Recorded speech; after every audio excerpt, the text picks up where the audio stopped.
ازيكم عاملين ايه؟ يا رب تكونوا كويسين. النهارده بقى جايه لكم بوصفه سهله وبسيطه وما بتاخدش مننا اي حاجه. واكيد مكوناتها موجوده ان شاء الله في البيت. بقى يا جماعه لعشاق الكريب، احنا هنعمل كريب النهارده ببيضايه واحده بس، وهتطلع معاكي زي بتاع المحلات بالظبط ويمكن احلى شويه. وبجد لو جربتيها هتعجبك قوي. بس اهم حاجه لو اول مره تشوفيني، انا اسمي نورة جمال. لايك وشير لو عجبك الفيديو، ما تنسيش تكتبي لي كومنتات حلوه وتضغطي زر الجرس. ويلا بينا نتوكل على الله ونبدا الوصفه بتاعتنا. اول حاجه بقى معايا كده، معايا كوبايتين من اللبن الدافي، ونص كوبايه من السكر اللي هو فنجان، ومعايا بيضايه، ومعايا رشه فانيليا، ومعايا كوبايتين من الدقيق، ومعايا معلقتين من الزبده. لو اللبن مش دافي لازم تسيحي السمنه او الزبده اللي عندك، وبعد كده هنضربهم في الخلاط بقى كلهم بالشكل ده. وبعد كده هيطلع قوامهم قوامهم بقى بالشكل اللي انتوا شايفينه ده. لازم تكون سايله مش متماسكه. الكريب يا جماعه لازم يكون سايل مش متماسك بالشكل اللي انتوا شايفينه ده.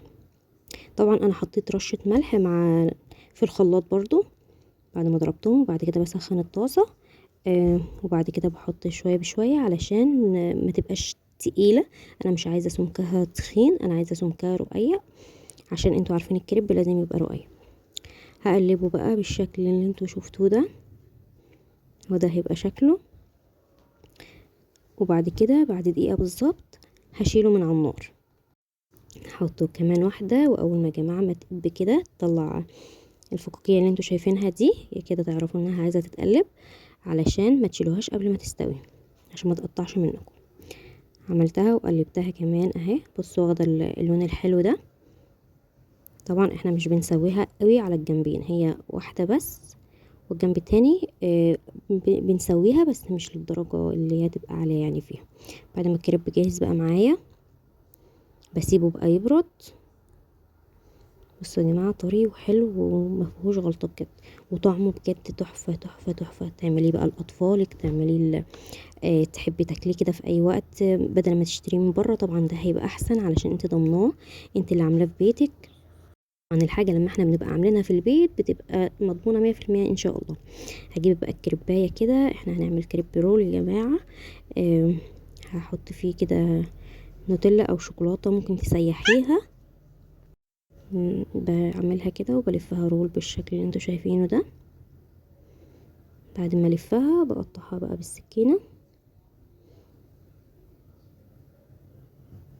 اي قطعه بقى انت عايزاها كبيره شويه، عايزاها سليمه، زي ما انت عايزه يعني. هرش عليها بقى كراميل، ممكن ترش عليها شوكولاته، بندق، لوز، اي حاجه انت تحبيها، اي حاجه انت تحبي تاكليها بيها. انا رشيت بقى بصراحه صوص كراميل كده، بس بجد طعمها حلو قوي. وبجد يعني بضايه واحده يا جماعه عملنا كميه حلوه.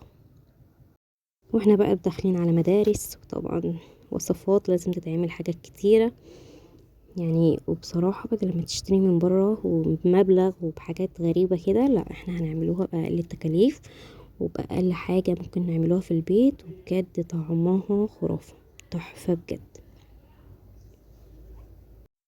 يعني بجد جربوها كده ويعني وياريت تقولوا لي ايه رأيكم يا جماعة. بجد حاجة في منتهى الجمال وفي منتهى الحلاوة بجد، مش هتندموا لو جربتوها. كل بقى اللي يشوف الفيديو ده يا جماعة يحط لي لايك كده ويكتب لي كومنتات حلوة كده، يكون الفيديو بتاعي خلص. ما تنسونيش في اللايك والاشتراك، وتضغطوا زر الجرس، وتشيروا الفيديو ده لصحابكم.